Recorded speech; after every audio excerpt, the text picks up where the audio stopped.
I just want to say that I feel that in the last 2 days together, I sense that we've forged somewhat of a community, and it's meaningful to be part of it. I think we are dedicated to a better future. In the spirit of what I highlighted, of only humans being capable of truly doing the next right thing, and reflecting on lessons I learned, instead of giving you some cognitive lessons, it occurred to me that maybe I would describe some observations of things that happened here, things we did, and some realizations we have that I think if we can remain in the grip of them, we can forge together a better future. And Clay Christensen set the tone for this first thing I think we did. It was Ralph Waldo Emerson that said that in each pause, we hear the call. I think for the last 2 days, we paused. And we are in a connected, always-on, FOMA, fear of missing out world. Only humans have a pause button. And when we pause, we can reimagine a better future. We can reconnect with what matters. We can reattach to our values. And I cannot think of a more important time than now to learn how to pause and to inspire others to pause and think and become more conscious of the effects and ramifications of their behavior. The other thing we did in the pause is we looked back, because sometimes to have a better future, you got to go back. And I think keeping alive Peter Drucker's enduring principles, going back to reconnect with them, and bringing them forward, and doing so in innovative, modern ways, I think is an important calling of this community. We spoke so much about economists in the spirit of going back to go forward. I'm not that interested in capitalism 2.0 or 3.0. I think we can go back and do capitalism 1.0 for the first time, because Adam Smith, who wrote The Wealth of Nations, the treatise upon which we scaled capitalism, was in fact not an economist. He was the chairman of the moral philosophy department at Glasgow University, and to him, he never even used the word capitalism. It was about creating a system of liberties, freedom too. So reattaching and rereading The Wealth of Nations and doing it with fidelity going forward, I think, is an endeavor worthy of us. The other thing I'm not interested in is reforming. When I hear the word reset, reboot, and reform, which I keep hearing after every boom and bust and crisis, reform is keeping things kind of the way we are, but let's strengthen them and tinker at their margins. When you pause, you can rethink. And I think this community has the courage to rethink fundamentals, definitions of success, metrics, what leadership and management looks like. And, Clay, I said earlier, you invoked God to say maybe only he or she really knows what success and the right metrics could be. And you inspired us to pause and rethink. And then Gary Hamel said, why don't we rethink our worldviews? Let's acknowledge, how do we see the world and how does it animate how we do things? And then Andrew Keen said, let's rethink society, because Drucker said that you can't have a healthy business in a sick society. And now that business and society have merged, we have to really keep society top of mind. Finally, because we're talking about transformation, I think we were honest that transformation is hard and scary and it takes courage.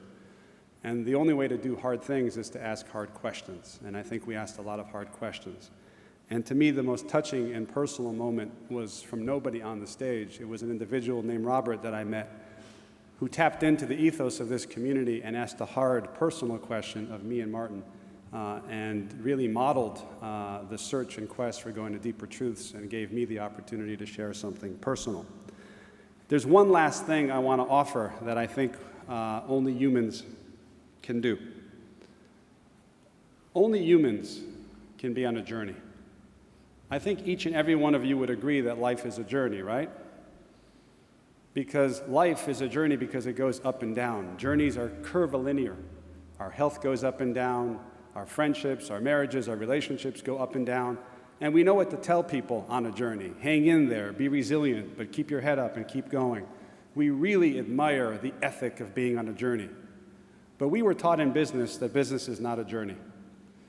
Because if you went to, say, your boss 15 years ago and said, I've got a plan, and for the next 5 years, we are going to do incredibly great things in the world, but my plan is to go up and down, you'd be fired. Business insists on linearity. Every plan, every projection, we have gotten in the habit of superimposing control through analytics and budgeting processes we are going to control the future. And because the future requires long-term endeavors, the idea that we can superimpose linear paths and that every PowerPoint of numbers, that every number we want is going to go linearly just up, I think is a lack of honesty. And if life and business are fusing, it's time to do business as a journey. When we landed on the moon, DuPont, one company, made 24 out of 25 of Neil Armstrong's elements of a spacesuit. A company went on a journey with a country. Journeys are not soft. You could be relentless about measuring progress every day on journeys. Journeys are about resiliency and growth simultaneously. Journeys are about pivoting, but when you pivot, you announce your place. You put one foot in the ground and your values and principles and never move that foot, and use the other foot to pivot to where you're going, so you constantly experiment on journeys. So I would urge us to allow us to bring the ethic of journeying, and as leaders to frame the future as a journey. And the best thing about journeys is that when you're on a journey, you don't need to be perfect. You could say we're still moving. Journeys give us the permission to be far from perfect, but inspire people about the path ahead.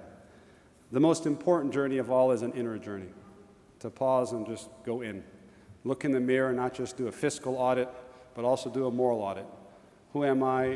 What do we stand for? And as we reconnect with that, then I think we have the permission to go back out on an external journey and inspire others to do that. So I think the final word I would say is we did some very meaningful things here. I choose optimism over pessimism, but only if we're on a journey. Thank you.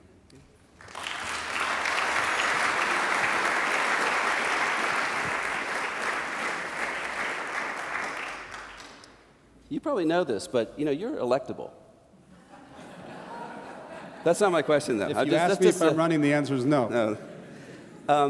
So I mean, I know you well enough to know that you sort of communicate in stories. I mean, is there a moment, a story that kind of sums up your takeaway and your experience the last couple of days?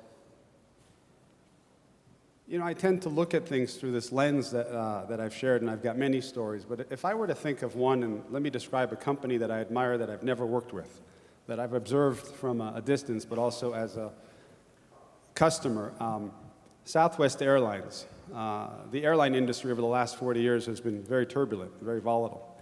But Southwest Airlines has been the single most successful airline in U.S. airline history. And I think I'm going to tell you a story that I think pulls it all together, because Herb Kelleher, their founder, 45 years ago, give or take, the first thing he said when he founded the company is, "I am not in charge." A CEO 45 years ago saying, "I am not in charge. I'm going to build a culture where everybody else is in charge." That was his first statement. And then they set on a journey, and it was up and down. And a few years ago, I landed in Las Vegas on a Southwest Airlines flight. And when the plane came to the gate, the flight attendant with a lot of passion came on the speaker and said, "Passengers, we've done research in Southwest Airlines, and it turns out that before you deplane, if you could simply put your seatbelts one over the other, cross your seatbelts one over the other, you will have good luck at the gambling tables." Now, we laughed, and I laughed, as you did, but then we did it. Now, there's a federal regulation that seatbelts must be crossed before that plane takes out, so through how she connected with us, we're effectuating compliance for her airline. It also turns out that Southwest Airlines turns their planes around 6 minutes faster than their nearest rival. It would have taken her 6 minutes to go up and down the aisle and do it herself.